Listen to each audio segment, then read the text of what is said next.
ठीक है, तो कल हम क्या पढ़ रहे थे?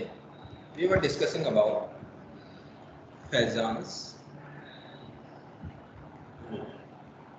ठीक है। तो हम लोगों ने देखा कि कोवेलेंट कंपाउंड्स अगर होते हैं जैसे HF is a covalent compound जिसमें कोवेलेंट बॉन्ड होता है, और कोवेलेंट बॉन्ड में भी हमने क्या देखा कि जो ये फ्लोरीन होता है, अगर ये आपका इलेक्ट्रोनेगेटिव है तो ये क्या करेगा, जो बॉन्डेड पेयर ऑफ इलेक्ट्रॉन्स हैं उनको अपनी तरफ पुल कर देगा, और पुल कर देगा तो यहाँ पे क्या हो जाएगा, इस फ्लोरीन के ऊपर इलेक्ट्रॉन डेंसिटी बढ़ जाएगी, और इलेक्ट्रॉन डेंसिटी बढ़ जाएगी तो यहाँ नेगेटिव चार्ज आ जाएगा और यहाँ पे पॉजिटिव चार्ज आ जाएगा। और इस तरीके से आप देख रहे हो कि कोवेलेंट कंपाउंड में आयनिक कैरेक्टर आ जा रहा है। इसी तरीके से फैजान ने क्या बताया, फैजान ने बताया कि जैसे कोवेलेंट बॉन्ड में आयनिक कैरेक्टर आ जा रहा है, वैसे ही आयनिक कंपाउंड्स में कोवेलेंट कैरेक्टर भी आता है। तो इसलिए फैजान ने अपना क्या करा, रूल दिया। फैजान ने, उसके रूल हम पढ़ेंगे। फैजान ने क्या बोला कि जो कैटायन होता है, जो पॉजिटिव चार्ज होता है, वो क्या करता है, इट पोलराइजेस। किसको पोलराइज कर देता है? एनायन को पोलराइज कर देता है। इट पोलराइजेस द एनायन और pulling the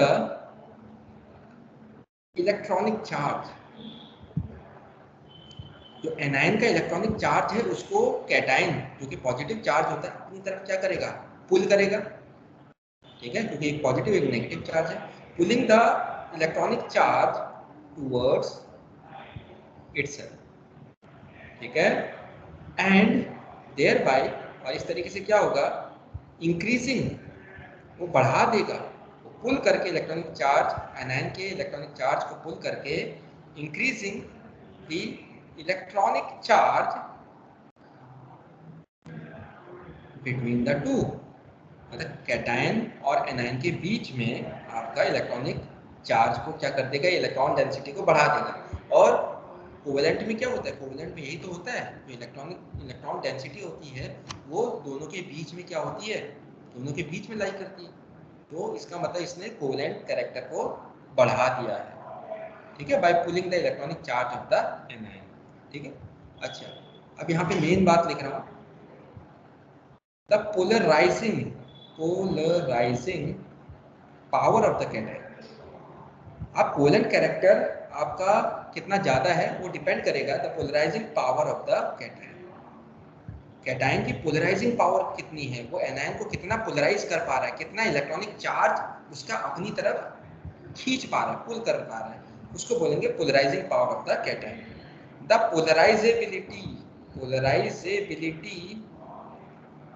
of the anion. अब एनायन कितना पोलराइज हो पा रहा है, क्योंकि कैटायन तो पोलराइज कर ही रहा है, तो एनायन कितना पोलराइज हो पा रहा है। अगर बहुत ज्यादा पोलराइज हो पा रहा है तो वो क्या करेगा, electron density in between cation and anion को बढ़ा देगा। तो polarisability of the anion and the extent of distortion. अब ये जो एक्सटेंट ऑफ डिस्टॉर्शन है, इसी का नाम होता है पोलराइजेशन। पोलराइजेशन का मतलब क्या होता है, कितना आप जो इलेक्ट्रॉनिक क्लाउड है उसको कितना डिस्टॉर्ट कर दे रहे हो, द एक्सटेंट ऑफ डिस्टॉर्शन। ये जो कैटायन है कितना खींच रहा है, ये जो पॉजिटिव चार्ज है ना, और खींचने से क्या करेगा, पुल करने से इलेक्ट्रॉनिक चार्ज को, ये जो आपका इलेक्ट्रॉनिक चार्ज है ये कैसा हो गया है, ये डिस्टॉर्ट हो गया। पहले इस तरीके से था, अब इस तरीके से दिख रहा है। इसी को बोलेंगे एक्सटेंट ऑफ डिस्टॉर्शन या पोलराइजेशन, ठीक है, ओके। तो the polarizing power of the cation, the polarizability of the anion and the extent of distortion या polarization of, किसका polarization हो रहा है, anion का। So these are the factors, ये factors हैं main factors जो determine करते हैं, what they determine the percentage covalent character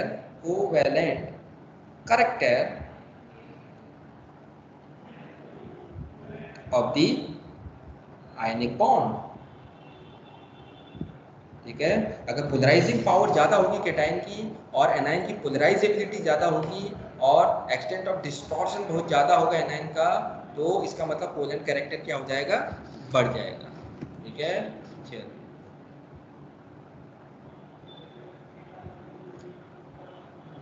ठीक है, आगे बढ़ते हैं। तो यहाँ पे थोड़ा इसको देख लेते हैं।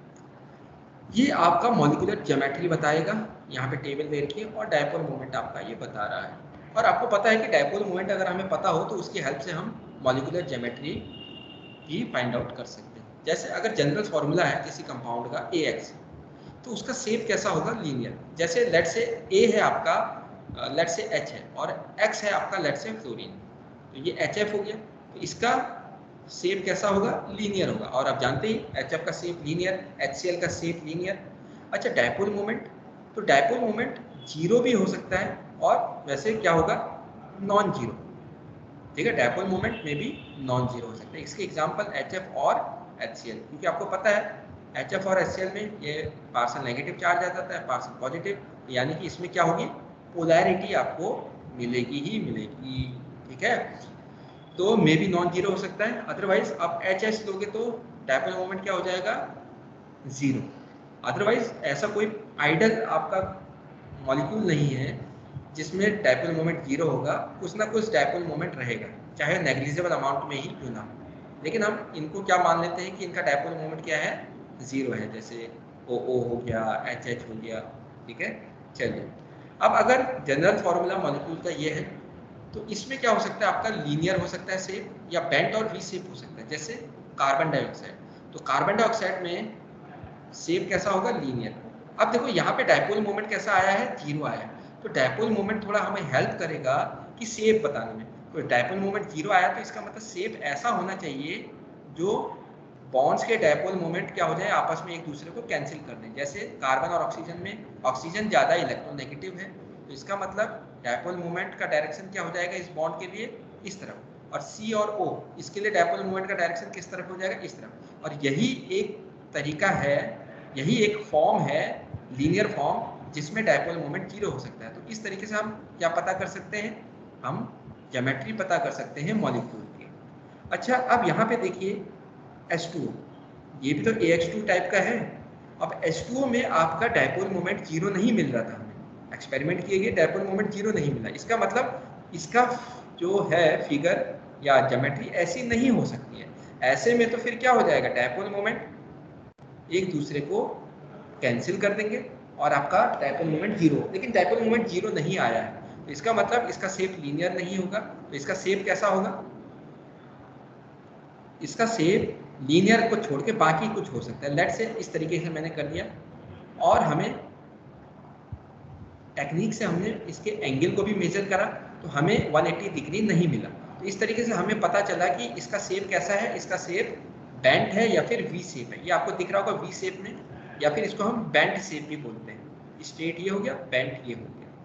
ठीक है, तो डायपोल मोमेंट हमारी हेल्प करता है मॉलिक्यूलर ज्योमेट्री पता करने में भी। ठीक है, चलिए अब AX3 टाइप का मॉलिक्यूल, तो इसमें डायपोल मोमेंट जीरो भी हो सकता है। जैसे इसका एग्जांपल BF3।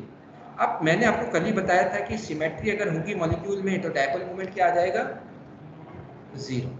तो डायपोल मोमेंट जीरो है, और ये AX3 टाइप का फॉर्मूला है। तो इसमें आपका B तो सेंट्रल एटम हो गया, F और ये 3F किस तरीके से आएंगे, 3F इस तरीके से आएंगे, इनके बीच में एंगल 120 डिग्री होगा। और डायपोल मोमेंट क्योंकि जीरो होना है तो सिमेट्रिक आपका क्या होना चाहिए, अरेंजमेंट होना चाहिए। ठीक है, तो वो अरेंजमेंट इसी तरीके से होता है। ये डायपोल मोमेंट इसका हो जाएगा ये, इसका हो जाएगा ये। तो आप देख रहे हो इन दोनों का रिजल्टेंट ये आएगा, और ये एक दूसरे को कैंसिल आउट करके जीरो डायपोल मोमेंट ले आएंगे। अच्छा, AX3 में आपका NH3 भी होता है, उसका डायपोल मोमेंट देखा गया नॉन जीरो। तो इसका मतलब है ये आपका कुछ इस तरीके का नहीं होगा जैसा कि आपका सिमेट्रिक शेप आपने BF3 में देखा। तो इसका मतलब इस तरीके का नहीं होगा। तो इसमें देखा गया, इसमें 3D अरेंजमेंट मिला आपको। ठीक है, वहां पे क्या था, BF3 में 2D अरेंजमेंट, एक ही प्लेन में लाई कर रहे थे। यहाँ पे एक ही प्लेन में नहीं, डिफरेंट प्लेन में लाई कर रहे थे। और इसका शेप कैसा मिला, यहाँ पे लोन पेयर भी थे, और इसका शेप मिला हमें टेट्राहेड्रल। एक सेकेंड ना, टेट्राहेड्रल तो पूरे जब लोन पेयर को हम कंसिडर करेंगे, अगर हम इसका मॉलिक्यूलर शेप देखें, जब मॉलिक्यूल्स ही इन्वॉल्व होंगे तो वो कैसा शेप बनाएंगे, वो आपका शेप बनाएंगे इस तरीके का। और ये शेप कैसा होता है, ये शेप कुछ पिरामिडल शेप के जैसा होता है, आपने पिरामिड देखे ही होंगे, इस तरीके से होते हैं, है ना। ऐसा ही शेप आपको NH3 का देखने को मिलेगा, ये पिरामिड शेप होता है। इसी तरीके से Cl(F3) ये भी AX3 का फॉर्म है, तो इसका भी डाइपोल मोमेंट क्या देखा गया, नॉन जीरो देखा गया, लेकिन इसका जो शेप मिला वो कैसा मिला, P शेप का मिला, ठीक है। ऐसे ही आपका AX4 है, उसका मॉलिक्यूलर ज्योमेट्री कैसे मिली, डाइपोल मोमेंट जीरो था लेकिन CH4 कुछ इस तरीके से अरेंजमेंट होगा, ये 3D अरेंजमेंट होगा, और इसका शेप कैसा मिला आपको, टेट्राहेड्रल, देख रहे हो आप, ये टेट्राहेड्रल शेप है, ठीक है, ओके। और ये सिमेट्रिक शेप है, क्योंकि जीरो आ रहा है ना, तो सिमेट्री तो होनी चाहिए, तो इस तरीके से आपको सिमेट्री देखने को मिल गई, और ये टेट्राहेड्रल में ही ऐसा शेप पॉसिबल था, ठीक है। चलिए, ये कुछ और एग्जांपल्स हैं, जैसे AX3 स्क्वायर प्लेनर भी शेप होता है, सीसॉ भी शेप होता है, ठीक है। AX5 में आपको ट्रिगोनल बाइप्लेन पिरामिडल और स्क्वायर पिरामिडल मिलेगा, जीरो मतलब PCl5 और ट्रिगोनल बाई पिरामिडल में क्या होता है, इसमें भी आपको क्या देखने को मिलेगा, सिमेट्री देखने को मिलेगी। ऐसे ही AX6 होगा, AX7 हो गया, और इस तरीके से आपका डिफरेंट आपको क्या देखने को मिला, डाइपोल मोमेंट, और डाइपोल मोमेंट की हेल्प से आपको थोड़ा बहुत ये तो पता चल गया ना कि अगर जीरो नहीं आ रहा है तो इसका मतलब आपका सिमेट्रिक नहीं होगा, ठीक है। चलो, ये हमने कल डिस्कस कर लिया। NH3 और NF3 किसका डाइपोल मोमेंट ज़्यादा था, NH3 का डाइपोल मोमेंट ज़्यादा था, ठीक है। ओके, तो इसका जो ऑर्बिटल डाइपोल है उसी की डायरेक्शन में NH3 जो बॉन्ड्स हैं उनका रिजल्टेंट आ रहा था सेम डायरेक्शन में, इसलिए वो दोनों एड अप हो जाएंगे और डाइपोल मोमेंट को बढ़ा देंगे। यहाँ पे क्या है, ऑर्बिटल डाइपोल और इनका जो रिजल्टेंट है NF बॉन्ड्स का वो अपोजिट डायरेक्शन में था, तो इस तरीके से नेट डाइपोल मोमेंट को रिड्यूस कर देंगे और इसका डाइपोल मोमेंट NH3 के कंपैरिजन में कम होगा। चलिए, हम फैजान रूल पढ़ रहे थे, ठीक है। तो फैजान रूल में आपको क्या है, आपको क्या देखने को मिलता है, कोवेलेंट कैरेक्टर, ये बताता है कि आयनिक कंपाउंड में कितना कोवेलेंट कैरेक्टर है, किसमें कम है किसमें ज़्यादा है। इसने बोला था this depends on the magnitude of polarisation, या फिर increase covalent character depends upon number of factors. पहला है small size of the cation, अगर कैटायन का साइज छोटा होगा तो greater is its polarising power, अगर बड़ा आपका कैटायन का साइज हो गया तो जो एनायन का क्या होगा, इलेक्ट्रॉनिक क्लाउड, ये उसको पुल नहीं कर पाएगा क्योंकि डिस्टेंस बहुत ज़्यादा बढ़ गई है। लेकिन अगर ये चीज़ क्या हो जाए, छोटी साइज की हो जाए, जैसे ये है, तो छोटी साइज के होने के कारण जो ये इलेक्ट्रॉनिक क्लाउड है उसको ये क्या कर सकता है, आसानी से स्ट्रांगली पुल कर सकता है, और पुल कर सकता है तो इसको क्या कर सकता है, पोलराइज कर सकता है, ठीक है। तो smaller size of cation greater is its polarising power and greater will be the covalent nature of the bond. अब जो आयनिक बॉन्ड था उसमें कोवेलेंट नेचर थोड़ा ज़्यादा हो जाएगा, ठीक है, क्योंकि इलेक्ट्रॉन डेंसिटी इन दोनों के बीच में ले आएंगे, ठीक है। चलिए, अब इसके बाद आता है आपका दूसरा factor, large size of the anion. अगर एनायन का साइज बड़ा होगा तो उससे होगा क्या, एनायन का साइज बड़ा होने से उससे ये होगा जो इसका न्यूक्लियस होगा एनायन का, वो अपना जो आउटर मोस्ट सेल के इलेक्ट्रॉन्स हैं या उसके इलेक्ट्रॉनिक क्लाउड को ये पुल नहीं कर पाएगा, होल्ड नहीं रख पाएगा, कुड नॉट, या क्या लिख सकते हैं, है ना, can't hold if size of anion is large. अब ये होल्ड नहीं कर पाएगा तो इसका मतलब आसानी से पोलराइज हो जाएगा, क्योंकि जो ये खींच रहा है small electron, small cation, smaller size cation, वो फिर आसानी से इसको क्या कर सकता है, पोलराइज कर सकता है, क्योंकि ये होल्ड ही नहीं कर सकता, डिस्टेंस बहुत ज़्यादा है, और डिस्टेंस कम होती, एनायन का साइज कम होता, तो ये जो कैटायन है इसमें इतनी पावर नहीं रहती कि उसको क्या कर सके, पुल कर सके उसके इलेक्ट्रॉनिक क्लाउड को, ठीक है।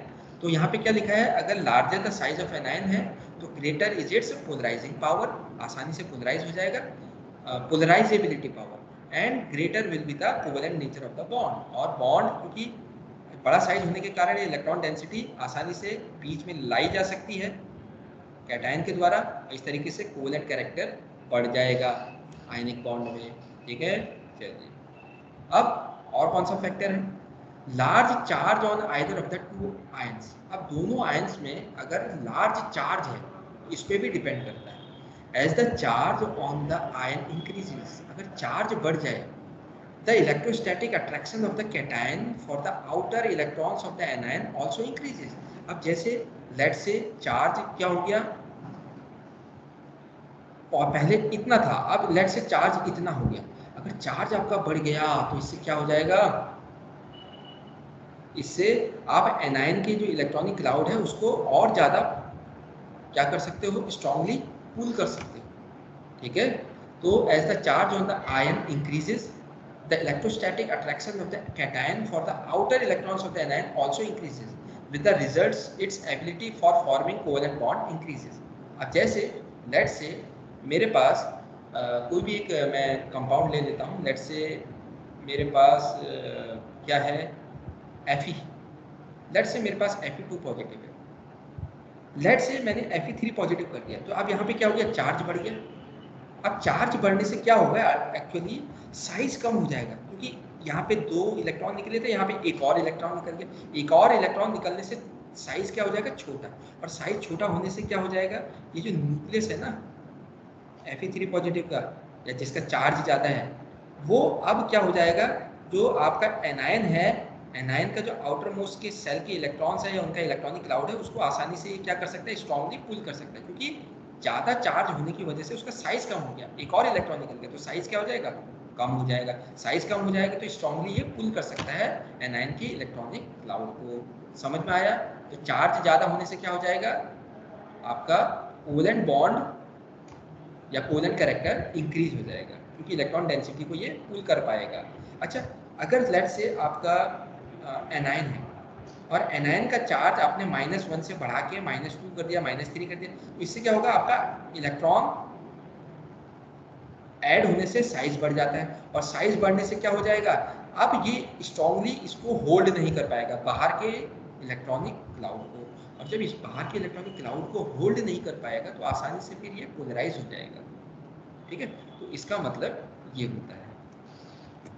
चलिए फटाफट इसको देख लेते हैं ना। Electronic configuration of the cation, इस पे भी डिपेंड करता है कोवेलेंट कैरेक्टर। ठीक है, फॉर द 2 आयंस, अगर 2 आयंस हैं ऑफ द सेम साइज, उनका साइज भी सेम है और चार्ज भी सेम है, तो the one with a pseudo noble gas configuration, तो जिस आयन का स्यूडो नोबल गैस कॉन्फ़िगरेशन होगा, मतलब उसके आउटर मोस्ट सेल में कितने हो जाएंगे, 18 इलेक्ट्रॉन्स हो जाएंगे, so that will be more polarizing than a cation with noble gas configuration। अगर कोई कैटायन का नोबल गैस कॉन्फ़िगरेशन है 8 इलेक्ट्रॉन्स आउटर मोस्ट सेल में, और दूसरा आयन है उसके 18 इलेक्ट्रॉन्स हो गए हैं आयन बनते ही, है ना, 18 इलेक्ट्रॉन्स है उसके आउटर मोस्ट सेल में, तो वो स्यूडो नोबल गैस कॉन्फ़िगरेशन उसने अटेन किया है, और वो इस कैटायन से जिसका नोबल गैस कॉन्फ़िगरेशन है उससे ज़्यादा क्या हो जाएगा, क्या हो जाएगा, ज़्यादा, उसमें ज़्यादा पोलराइजिंग पावर आ जाएगी, और ज़्यादा पोलराइजिंग पावर आएगी तो इसका मतलब ज़्यादा आयनिक बॉन्ड में ज़्यादा कोवेलेंट कैरेक्टर वो इंड्यूस कर सकते हैं। ठीक है, चलिए इसका एग्जांपल देखेंगे अभी। चलिए यहाँ पे आपको पिक्चर दिख रही होगी, अब यहाँ पे आपको दिख रहा होगा कैटायन है और ये आपका एनायन है, और यहाँ पे इलेक्ट्रॉन चार्ज का, जो इलेक्ट्रॉन चार्ज का क्लाउड है, इसका क्लाउड था एनायन का, पहले कैसा था, ऐसा करके दिखता था। अब यहाँ पे डिफॉर्मेशन हो चुका है। क्यों डिफॉर्मेशन हुआ होगा, क्योंकि यहाँ पे इस कैटायन ने इसको क्या कर दिया है, पुल कर दिया है, तो इस तरीके का आपको चार्ज डेंसिटी इन दोनों के बीच में देखने को मिलेगी। ठीक है, तो यहाँ पे आपको एनायन की पोलराइजेबिलिटी देखने को मिल रही है और कैटायन की पोलराइजिंग पावर देखने को मिल रही है। ठीक है, चलो इस तरीके का आपका क्या हो जाता है, इलेक्ट्रॉन डेंसिटी को खींच लिया जाता है बाय द कैटायन। चलिए आगे बढ़ते हैं। अब यहाँ पे देखिए कुछ इंपॉर्टेंट चीज़, अकॉर्डिंग टू फेजान रूल, अगर हम फेजान रूल को फॉलो करें तो वो बोलता है कि कोवेलेंट कैरेक्टर जो है वो ज़्यादा कब होगा, जब अगर एनायन की पोलराइजेशन क्या है, बहुत ज़्यादा है, बहुत ज़्यादा एनायन क्या हो जा रहा है, पोलराइज हो जा रहा है। कैसे, इस तरीके से, तो इसका मतलब कोवेलेंट कैरेक्टर क्या हो जाएगा, ज़्यादा हो जाएगा, क्योंकि ये आपका इलेक्ट्रॉन डेंसिटी कैटायन और एनायन के बीच में आ जाएगी। अच्छा, पोलराइजेशन ऑफ एनायन को आप ऐसे भी लिख सकते हो, equal to charge of cation upon radius of anion, इसके भी प्रोपोर्शनल होगा। कैसे, अगर कैटायन का चार्ज ज़्यादा हो जाए, चार्ज ज़्यादा, अभी अभी मैंने बताया प्लस की जगह 2 पॉजिटिव हो जाए, 3 पॉजिटिव हो जाए, तो चार्ज बढ़ने से साइज छोटा हो जाएगा, तो कोवेलेंट कैरेक्टर बढ़ना ही बढ़ना है upon radius of the cation. अगर ये डिनोमिनेटर की वैल्यू बढ़ जाएगी तो इसकी वैल्यू क्या हो जाएगी, घट जाएगी। Radius of the cation, polarisation of anion is equal to, अच्छा यहाँ पे आपका कैटायन है, ठीक है, एनायन नहीं। ओके, अब ये बोल रहा है कि अगर कैटायन का चार्ज बढ़ जाए, ठीक है, कैटायन का क्या बढ़ जाए, चार्ज बढ़ जाए, ये कैटायन की बात कर रहा हूँ, एनायन को अभी छोड़ दो। कैटायन का अगर चार्ज बढ़ जाए तो बड़ी बढ़िया बात है, और रेडियस ऑफ कैटायन जो है नीचे है। अगर रेडियस आपका घट जाए तो कोवेलेंट कैरेक्टर क्या हो जाएगा, बढ़ जाएगा, क्योंकि ये इसके क्या है, प्रोपोर्शनल है। तो रेडियस आपका कम हो जाना चाहिए, बिल्कुल सही बात है, और चार्ज आपका बढ़ जाना चाहिए, बिल्कुल सही बात है। तो कोवेलेंट कैरेक्टर क्या हो जाएगा, बढ़ जाएगा। चलिए, अब एक चीज और है, आयनिक character, melting point of compound क्या होता है, वो डिपेंड करता है आयनिक कैरेक्टर। तो जो आयनिक बॉन्ड्स होते हैं वो बहुत आसानी से क्या होते हैं, टूटते नहीं, ठीक है, तो उनका मेल्टिंग पॉइंट क्या होता है, बहुत हाई होता है। अगर आयनिक कैरेक्टर ज़्यादा है तो मेल्टिंग पॉइंट ज़्यादा होगा और अगर कोवेलेंट कैरेक्टर ज़्यादा है तो मेल्टिंग पॉइंट क्या हो जाएगा, कम हो जाएगा। तो ये चीज़ ध्यान में रखिएगा कि melting point of compound is directly proportional to ionic character and is directly proportional to या inversely proportional to covalent character. अगर कोवेलेंट कैरेक्टर ज़्यादा होगा, ठीक है, तो इसका मतलब उसका मेल्टिंग पॉइंट क्या होगा, कम हो जाएगा। अगर आयनिक कैरेक्टर ज़्यादा होगा तो मेल्टिंग पॉइंट क्या होगा, ज़्यादा होगा। तो इस चीज़ को आपको ध्यान में रखना है, ठीक है। चलिए आगे बढ़ते हैं, अब एक एग्जाम्पल कर लेते हैं, उससे हम समझते हैं। तो आपको यहाँ दिख रहा होगा CuCl is more covalent than NaCl। आखिर क्यों, वाई CuCl ज़्यादा कोवेलेंट है कंपेयर टू NaCl। अभी मैंने ऊपर क्या बताया था आपको,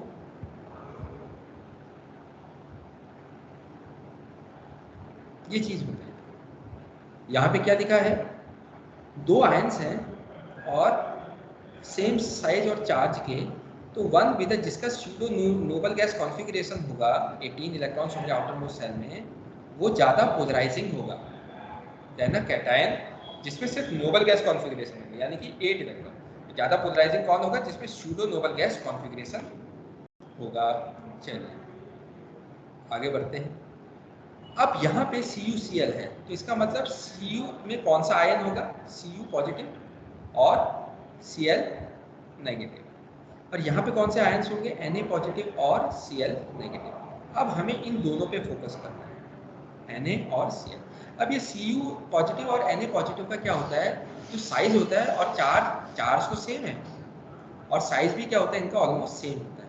अब हमें यहाँ पे देखना है इनका आउटर मोस्ट सेल का इलेक्ट्रॉनिक कॉन्फ़िगरेशन देखते हैं। चलिए, तो यहाँ पे आप देखोगे Na में, Na पॉजिटिव में क्या होगा, 10 इलेक्ट्रॉन्स होंगे। तो इसका इलेक्ट्रॉनिक कॉन्फ़िगरेशन अगर आप लिखोगे 1s2 2s2 2p6, और ये आपको आउटर मोस्ट सेल कौन सा है, यहाँ पे 2 है, तो 2 में कितने इलेक्ट्रॉन्स हैं, 6 और 2 दैट इज 8 इलेक्ट्रॉन्स। तो इसका मतलब इसका नोबल गैस कॉन्फ़िगरेशन है ना। चलिए, अब यहाँ पे आप देखो Cu पॉजिटिव है। अब Cu का आप ऑलरेडी जानते हो, Cu का एटॉमिक नंबर क्या होता है, 29। अब Cu पॉजिटिव का मतलब क्या हो जाएगा, एक इलेक्ट्रॉन आपका कम हो जाएगा। तो पहले तो Cu 29 का हम लिख लेते हैं, 1s2 2s2 2p6 3s2 3p6 4s2 3d10। 4s2 3d10 नहीं होता है, क्या होता है 4s1 3d10, यही तो होता है, 29 होते हैं, 10 11 12 6 18 19 19 और 10 29। अब क्योंकि यहाँ पे एक इलेक्ट्रॉन कहाँ चले जाता है, इधर चले जाता है, ताकि d ऑर्बिटल फुली फिल्ड हो जाएगा, और फुली फिल्ड होने से एक्स्ट्रा स्टेबिलिटी आ जाएगी। तो ये स्टेबल आपका इलेक्ट्रॉनिक कॉन्फ़िगरेशन होता है कॉपर के। अब यहाँ पे एक इलेक्ट्रॉन आपका निकल गया, तो एक इलेक्ट्रॉन कहाँ से निकलेगा, 4 से निकलेगा, आउटर मोस्ट सेल से, तो ये तो आपका क्या हो जाएगा, 0।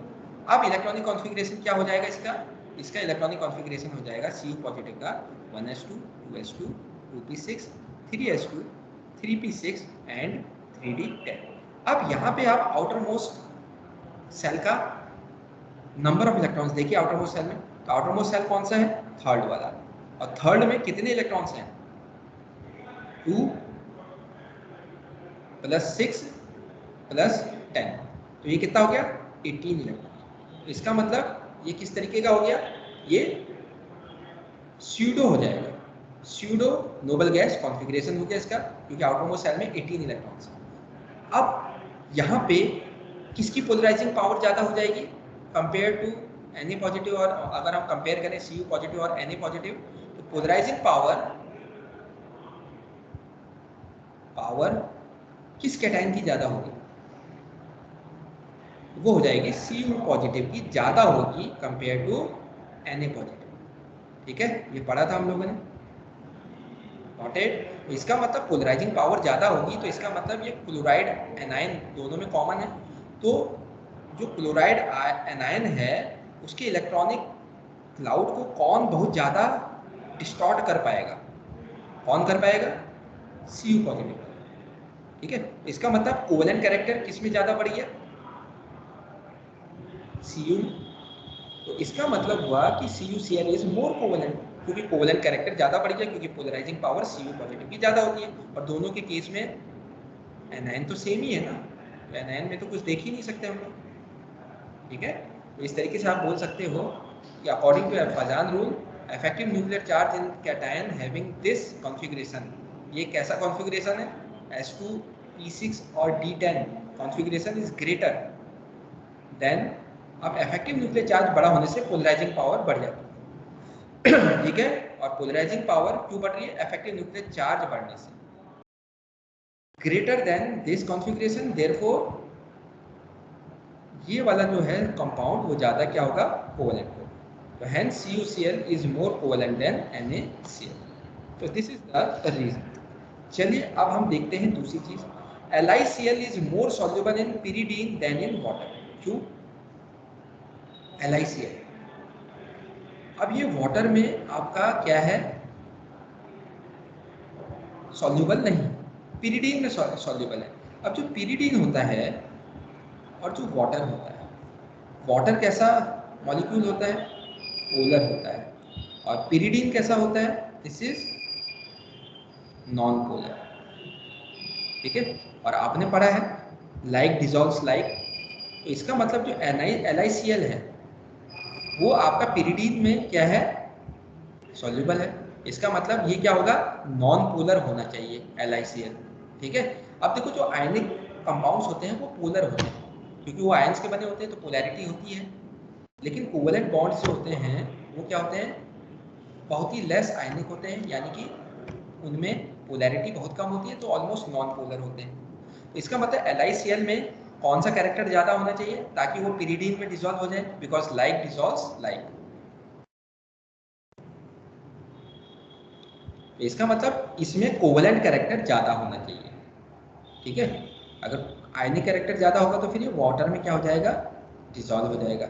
चलिए नाउ अब आप यहाँ पे देख रहे हैं LiCl, Li का जो कैटायन होता है वो कैसा है, बहुत ही स्मॉल होता है, Li पॉजिटिव, और Cl नेगेटिव। आप देख रहे हो Li क्या है, बहुत ही ज़्यादा स्मॉल है ये कैटायन, और तो इसका मतलब स्मॉल साइज होने की वजह से इसमें क्या होगा, इस कंपाउंड में ग्रेटर क्या आ जाएगा, कोवेलेंट कैरेक्टर ज़्यादा हो जाएगा। क्यों ज़्यादा हो जाएगा, क्योंकि साइज स्मॉल होने के कारण ये एनायन को क्या कर देगा, बहुत ज़्यादा पोलराइज कर देगा, और इलेक्ट्रॉन डेंसिटी को बहुत ज़्यादा इन बिटवीन ले आएगा कैटायन एंड एनायन। तो हेंस आप बोल सकते हो LiCl has covalent character, thus it is more soluble in organic solvents like pyridine। तो pyridine कैसे होते हैं, नॉन पोलर होते हैं, और कोवेलेंट होते हैं नॉन पोलर, तो नॉन पोलर मतलब कोवेलेंट कैरेक्टर ज़्यादा होना चाहिए। ठीक है, देन वाटर। चलिए, तो ये इसका तरीका है करने का, आपको कोवेलेंट कैरेक्टर देखना था, अगर कोवेलेंट कैरेक्टर बहुत ज़्यादा है तो वो ज़्यादा होगा ही, क्योंकि कैटायन का साइज ही बहुत कम है, तो इस वजह से क्या हो गया, ये आपका pyridine में क्या होगा, डिसॉल्व होगा। ठीक है, चलिए आगे बढ़ते हैं।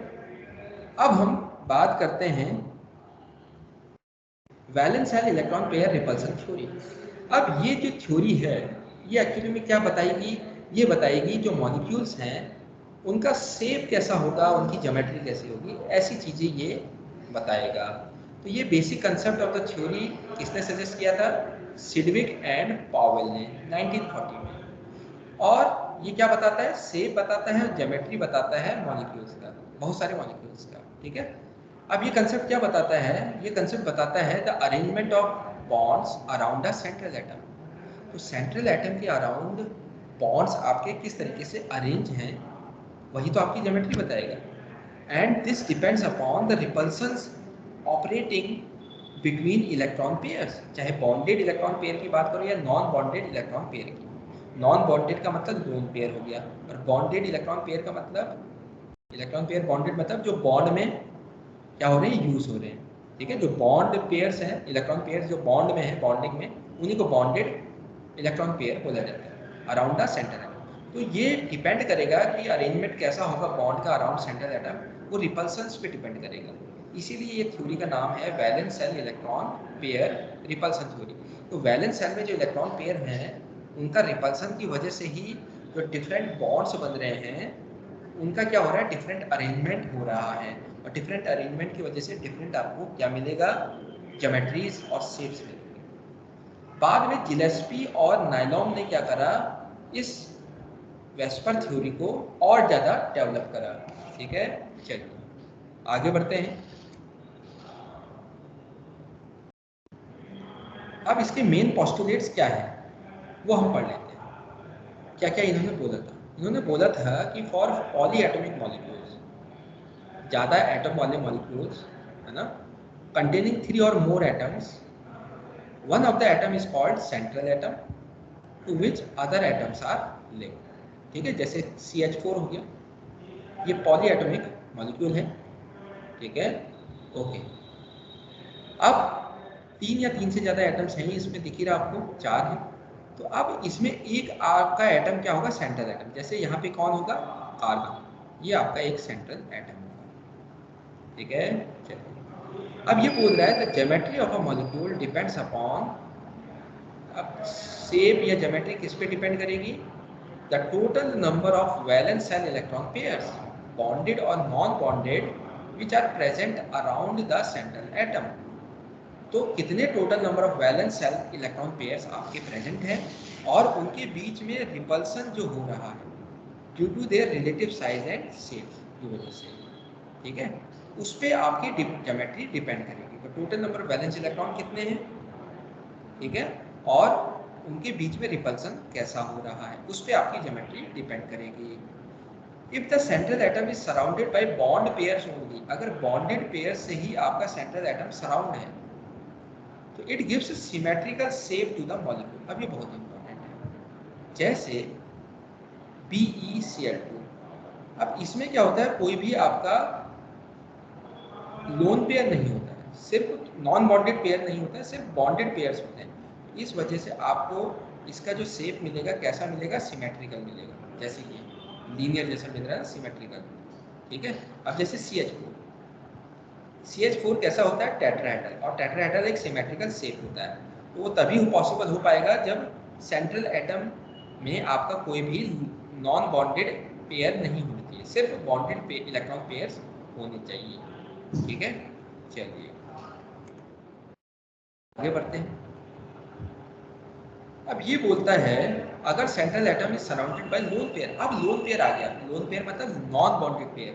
जैसे ऑक्सीजन होता है, वाटर मॉलिक्यूल में ऑक्सीजन है, ऑक्सीजन में क्या होते हैं, दो नॉन बॉन्डेड इलेक्ट्रॉन पेयर्स होते हैं। नॉन बॉन्डेड मतलब जो बॉन्ड में पार्टिसिपेट नहीं करते हैं बॉन्डिंग में, तो ये आपके नॉन बॉन्डेड इलेक्ट्रॉन पेयर कहलाते हैं। और इनको हम क्या बोलते हैं,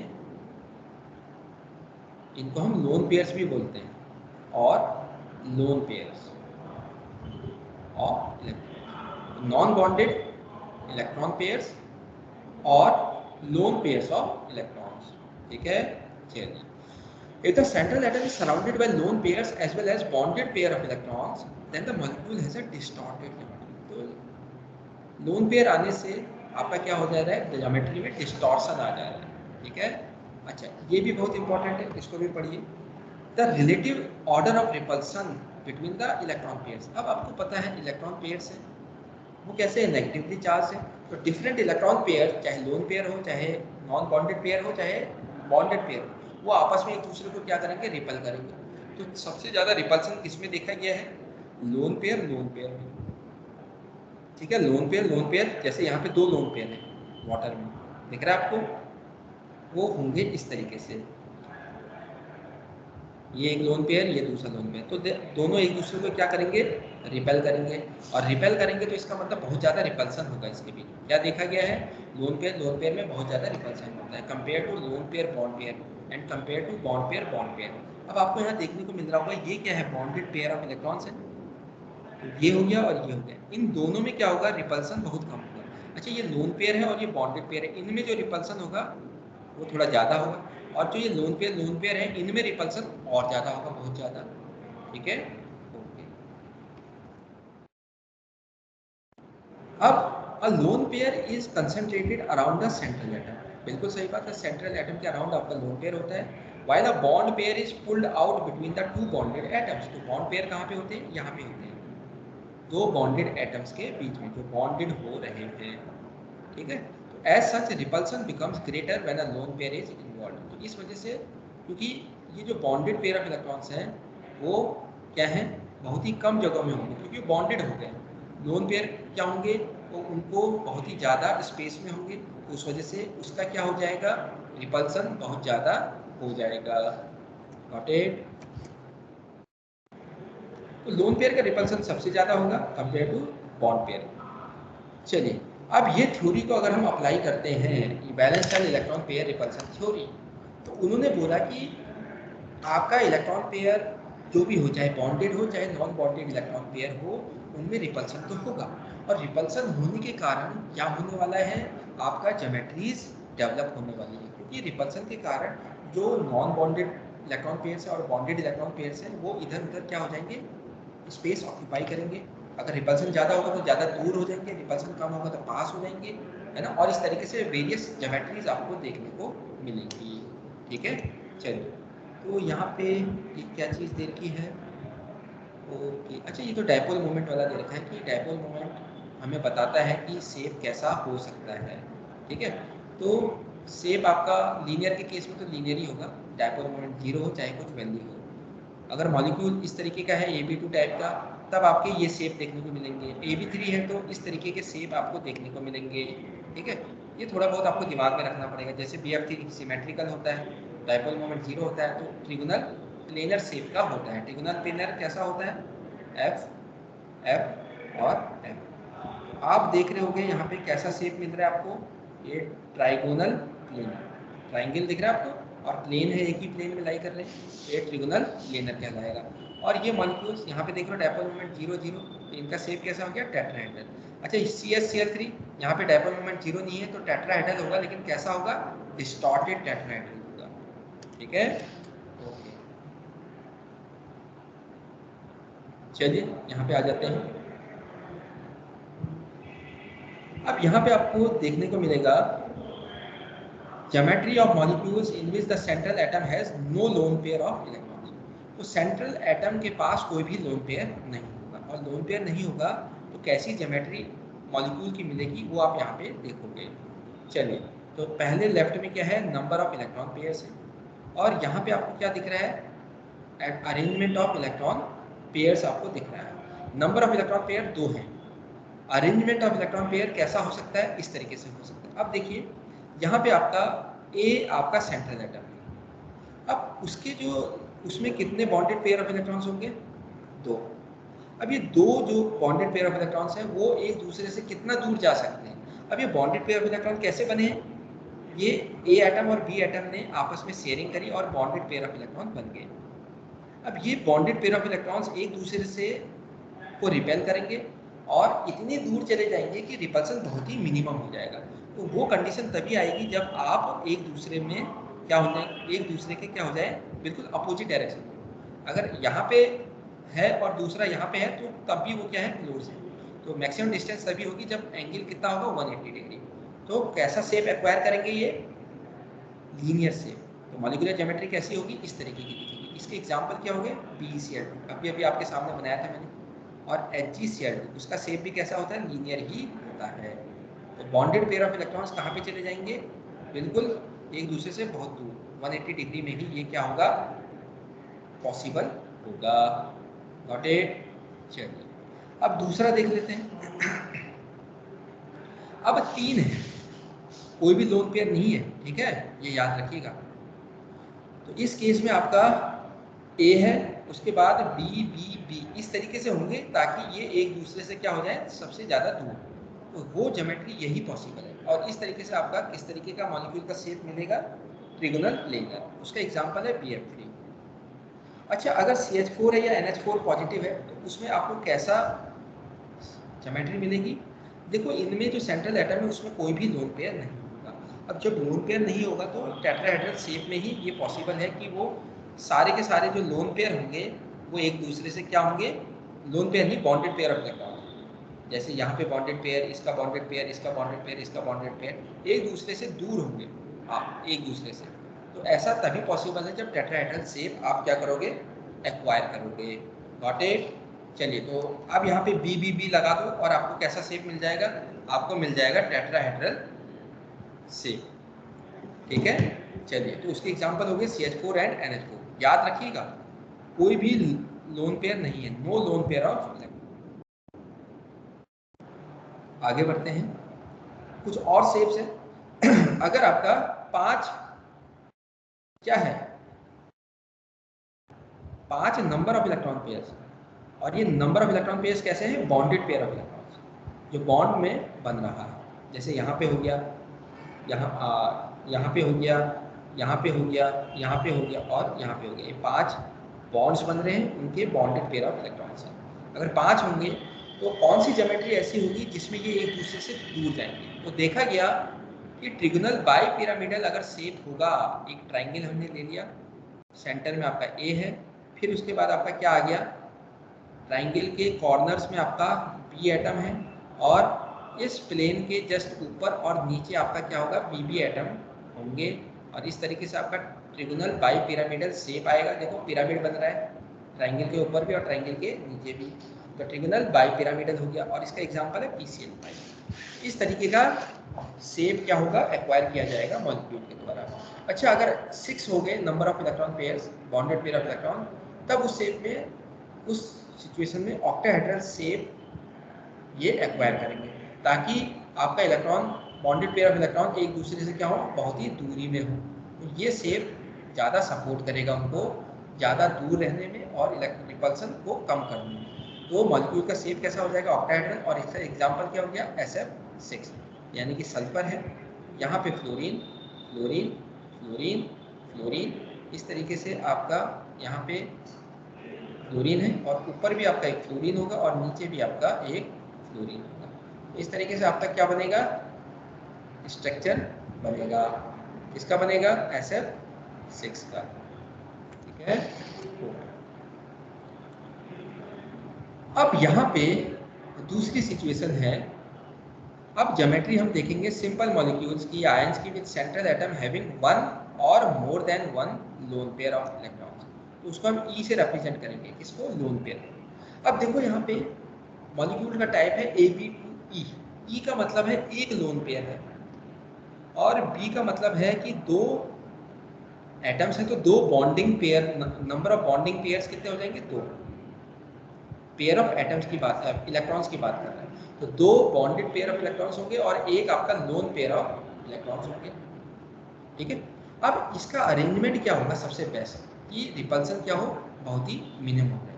तो वो किस तरीके का अरेंजमेंट होगा, देखो यहाँ पे तो आपके इलेक्ट्रॉन पेयर है, ये भी इलेक्ट्रॉन पेयर है और ये भी इलेक्ट्रॉन पेयर है। इसको हम बोलते हैं लोन पेयर या नॉन बॉन्डेड पेयर, इसको हम बोलते हैं बॉन्डेड पेयर, और इसको भी हम क्या बोलते हैं, बॉन्डेड पेयर। अब यहाँ पे आपको क्या देखने को मिलेगा, आपको देखने को मिलेगा A तो सेंट्रल एटम होगा, अब B ये बॉन्ड बनाया, ये भी आपका बॉन्ड बनाया, और लेट्स से ये यहाँ पे है, और यहाँ पे आपका क्या है, ये आपका लोन पेयर। अब देखो इनमें रिपल्सन होगा, लोन पेयर में, बॉन्डेड पेयर ऑफ इलेक्ट्रॉन्स में, ठीक है। अब जब इनमें रिपल्सन होगा, बहुत ज़्यादा रिपल्सन होगा, तो ये एक दूसरे से बहुत दूर चले जाएंगे। तो ये रिपल्सन हो रहा है, ये इधर जा रहा है, ये रिपल्सन हो रहा है तो ये उधर जा रहा है, लेकिन फिर जब ये एक दूसरे को अप्रोच करेंगे तो आपस में भी रिपल्सन होगा। तो उस टाइम परफेक्ट अरेंजमेंट क्या होगा कि ये एक दूसरे से बहुत दूर चले जाए और रिपल्सन बहुत कम हो जाए। तो परफेक्ट जो शेप होगा, अरेंजमेंट होगा, वो इस तरीके का होगा। ये बी यहाँ पे आ जाएगा, ये यहाँ पे आ जाएगा और आपका लोन पेयर यहाँ पे आ जाएगा। ट्राइंगल के आप एक ही प्लेन में ट्राइंगल बन रहा है और ट्राइंगल के कॉर्नर्स में ये क्या हो रहे हैं, कॉर्नर्स को ये ऑक्यूपाई कर रहे हैं। तो इसका एग्जांपल क्या हो जाएगा, SO2 और ओजोन। ओजोन में आप देखना ये O है, ये O है, ये आपका O है और यहाँ पे आपका क्या होता है, लोन पेयर होता है। यहाँ पे ओजोन के केस में आपको क्या देखने को मिला, इस तरीके का शेप देखने को मिला, ट्रिगोनल प्लेन, ठीक है, जिसको हम क्या बोलते हैं, बेंट शेप भी बोलते हैं, ठीक है।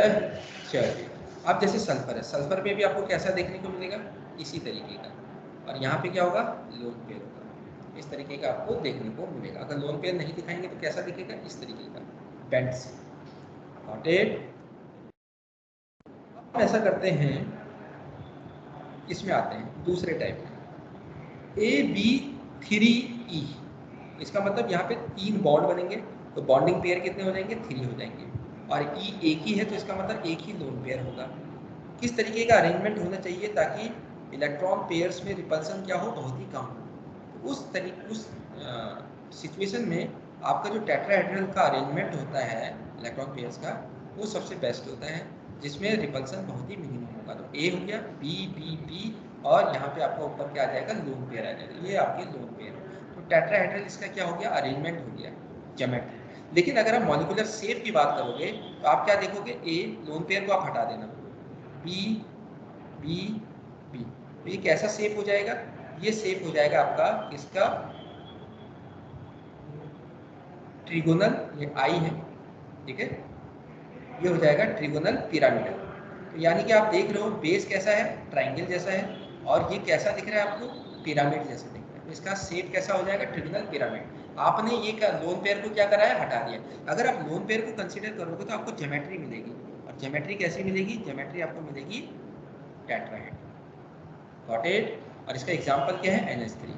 तो यहाँ पे N है, यहाँ पे H है, यहाँ पे H बनाइए और यहाँ पे H बनाइए, और इसका शेप कैसा हो जाएगा, ट्रिगोनल पिरामिडल।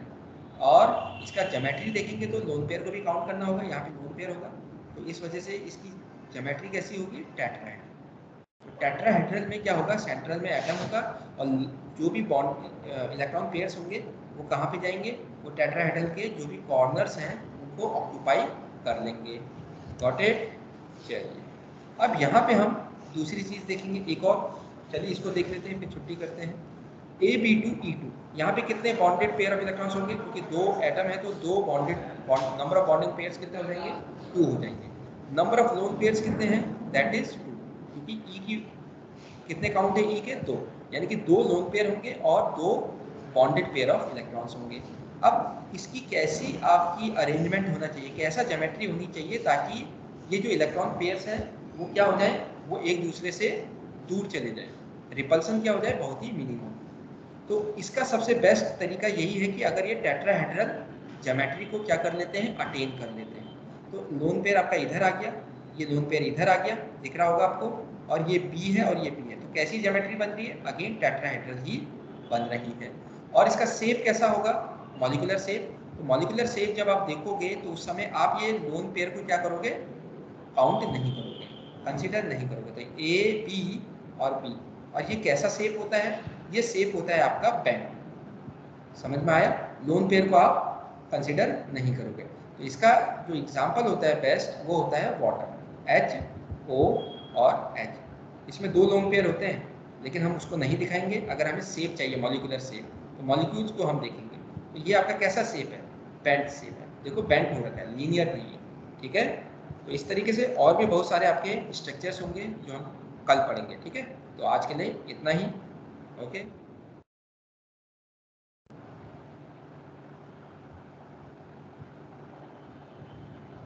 चलिए आज के लिए इतना ही, हाँ, यू बिलीव